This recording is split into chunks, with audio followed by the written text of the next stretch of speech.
Hello students, SN professional classes से मैं हेमंत गुप्ता आज आपके लेके आया हूँ। जो हमने सीरीज़ शुरू की हुई है सीसीएस यूनिवर्सिटी की प्रिंसिपल ऑफ मार्केटिंग 2021 में पूछे गए एग्जामिनेशन का नेक्स्ट सीरीज़। तो चलिए स्टूडेंट्स स्टार्ट करते हैं। आज का जो फर्स्ट क्वेश्चन है वो है, अंतर्राष्ट्रीय विपणन में क्या बेचा जा सकता है। अंतर्राष्ट्रीय विपणन में क्या बेचा जा सकता है? सेवाएं, उत्पाद, विचार या उपरोक्त सभी। तो इंटरनेशनल मार्केटिंग में ये सभी चीज़, सर्विसेज, प्रोडक्ट, आइडिया, इन सभी को बेचा जा सकता है। अर्थात इस क्वेश्चन का जो करेक्ट आंसर होगा वो होगा आपका ऑप्शन नंबर डी। चलिए नेक्स्ट क्वेश्चन जानते हैं। तो नेक्स्ट क्वेश्चन है आपका, विदेशी बाजारों में प्रवेश की विधियों में सम्मिलित है। ऑप्शन दिए गए हैं, निर्यात, प्रत्यक्ष विनियोग, संयुक्त उपक्रम या उपरोक्त सभी। तो स्टूडेंट्स इस क्वेश्चन का जो करेक्ट आंसर है वह आपका ऑप्शन नंबर डी।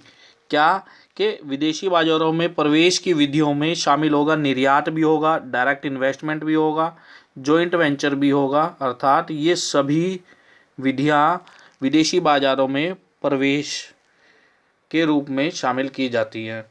चलिए अब नेक्स्ट क्वेश्चन है, अंतर्राष्ट्रीय विपणन की आवश्यकता क्यों महसूस की गई। अंतर्राष्ट्रीय विपणन की आवश्यकता क्यों महसूस की गई। ऑप्शन दिए गए हैं, सीमित राष्ट्रीय बाजार के कारण, स्वदेशी बाजारों में बढ़ती प्रतिस्पर्धा के कारण, विदेशी बाजारों के प्रति आकर्षण के कारण और अधिक लाभ कमाने की इच्छा के कारण। तो इस क्वेश्चन का जो करेक्ट आंसर है वो है ऑप्शन नंबर बी, स्वदेशी बाजारों में बढ़ती प्रतिस्पर्धा के कारण। चलिए अब नेक्स्ट क्वेश्चन जानते हैं। तो नेक्स्ट क्वेश्चन है हमारा, कौन नवरत्न कंपनी नहीं है। निम्न में से कौन सी नवरत्न कंपनी नहीं है। तो इस क्वेश्चन का जो करेक्ट आंसर है वो है रिलायंस। रिलायंस जो है नवरत्न कंपनी नहीं है। तो स्टूडेंट्स इससे संबंधित और इम्पोर्टेंट फैक्ट जान लेते हैं जो कि आपके नेक्स्ट एग्जामिनेशन के लिए पूछा जा सकता है कि जनवरी 2022 तक कितनी नवरत्न कंपनियां हैं। तो जनवरी 2022 तक कुल 14 नवरत्न कंपनी है। अब इससे संबंधित एक और क्वेश्चन बनता है कि कितनी महारत्न कंपनियां हैं। तो जनवरी 2022 तक 10 महारत्न कंपनियां हैं, 14 नवरत्न कंपनियां हैं एवं 73 मिनी रत्न कंपनियां हैं। स्टूडेंट्स एक क्वेश्चन और बन सकता है इससे संबंधित कि मिनी रत्न कंपनियां कितनी कैटेगरी में बांटी गई हैं। तो ध्यान रखेंगे, मिनी रत्न कंपनियां आगे 2 कैटेगरियों में बांटी गई हैं, कैटेगरी 1 और कैटेगरी 2। तो ये इससे संबंधित कुछ शॉर्ट डिटेल, इंपॉर्टेंट डिटेल जो आपके एग्जामिनेशन के पॉइंट ऑफ व्यू से मोस्ट इंपॉर्टेंट है, तो इसको अच्छे से तैयार कर लेंगे। चलिए नेक्स्ट क्वेश्चन जानते हैं बेटा।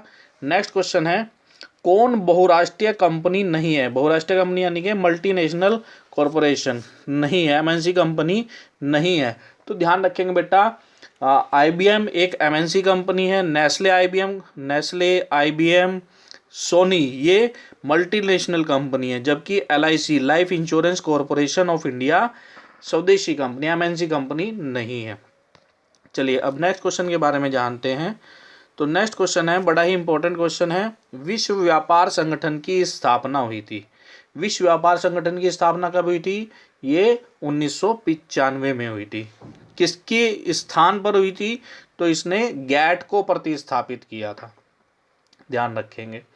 नेक्स्ट क्वेश्चन है, विदेशी विनिमय व्यवहार नियंत्रण किए जाते हैं। Foreign exchange transaction are controlled by, किसके द्वारा कंट्रोल किए जाते हैं? तो ये ध्यान रखेंगे, फॉरेन एक्सचेंज मैनेजमेंट एक्ट के अंतर्गत ये कंट्रोल किए जाते हैं। नेक्स्ट क्वेश्चन जानते हैं। नेक्स्ट क्वेश्चन है, भारत सरकार ने देश के आधारभूत ढांचे के विकास के लिए बोट मॉडल विकसित किया। बोट का क्या आशय है? तो ध्यान रखेंगे, बोट मॉडल किससे संबंधित है, ऐसा क्वेश्चन पूछ सकता है। तो ध्यान रखेंगे सबसे पहले बेटा, बोट मॉडल इंफ्रास्ट्रक्चर से संबंधित है। किससे? आधारभूत ढांचे से, डेवलपमेंट ऑफ इंफ्रास्ट्रक्चर। आधारभूत ढांचे के विकास से संबंधित है। तो बोट मॉडल की हमारे से फुल फॉर्म पूछ रहा है। तो बोट मॉडल की जो फुल फॉर्म है बेटा, बिल्ड ऑपरेट ट्रांसफर है। ऑप्शन नंबर सी इसका करेक्ट आंसर है। बनाओ, उपयोग करो और हस्तांतरित करो। अब इससे संबंधित और कौन से क्वेश्चन हो सकते हैं तो उसको भी डिस्कस कर लेते हैं बेटा। बोट के अलावा एक और मॉडल है इसके अंदर, BOO। तो इसकी फुल फॉर्म होगी बिल्ड ऑन ऑपरेट। ऐसे ही इससे संबंधित है बोल्ट, BOLT। उसकी फुल फॉर्म होगी बिल्ड ऑपरेट लीज और ट्रांसफर। ऐसे ही इससे संबंधित एक और मॉडल है LDO। इसकी फुल फॉर्म होगी लीज, डेवलप एंड ऑपरेट। और एक और इम्पॉर्टेंट मॉडल है OMT। इसकी फुल फॉर्म होगी ऑपरेट, मेंटेन एंड ट्रांसफर। तो ये इससे संबंधित अन्य महत्वपूर्ण क्वेश्चन है, आप इनको अच्छे से तैयार कर लेंगे जिससे ताकि आपसे इस संबंध में कोई भी पॉइंट ना छूटे। इसके अलावा एक और मॉडल है इसमें, वो है DBFOT। DBFOT की फुल फॉर्म होगी design, build, operate and transfer. अब आपको इस पॉइंट से संबंधित इंफ्रास्ट्रक्चर डेवलपमेंट से संबंधित जो मॉडल हैं गवर्नमेंट द्वारा अपनाए गए, तो ये सभी मॉडल आप अच्छे से तैयार कर लेंगे। इसमें से किसी की भी फुल फॉर्म पूछ सकता है क्योंकि आपके एग्जामिनेशन में पूछा गया ऑलरेडी बोर्ड के संबंध में। तो इससे संबंधित और अन्य मॉडल अभी हमने आपसे डिस्कस कर लिए हैं, तो आप इनको नोट डाउन कर लेंगे और इनको जरूर तैयार करेंगे। चलिए नेक्स्ट क्वेश्चन जानते हैं।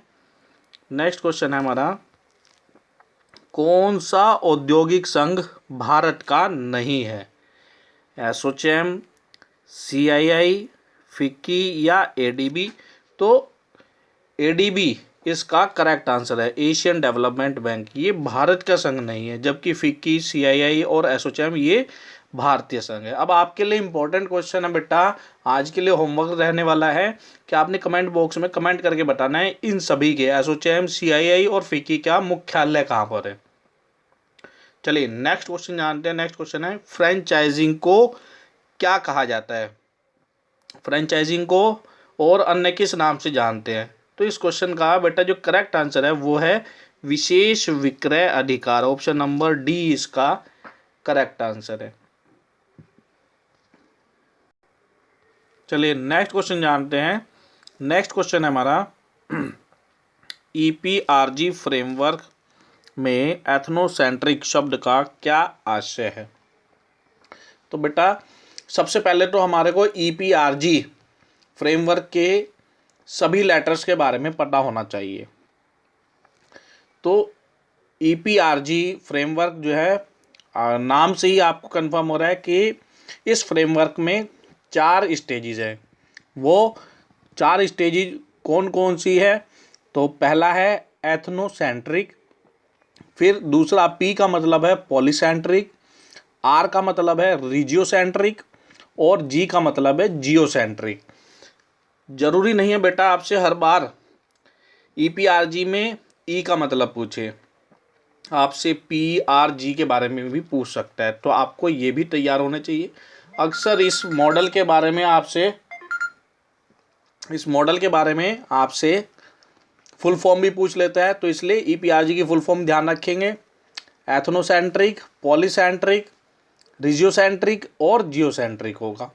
अब बात करते हैं एथनोसेंट्रिक का क्या आशय है। तो एथनोसेंट्रिक का मतलब है अपना देश सबसे श्रेष्ठ। ऑप्शन नंबर C इसका करेक्ट आंसर है। नेक्स्ट शराब है।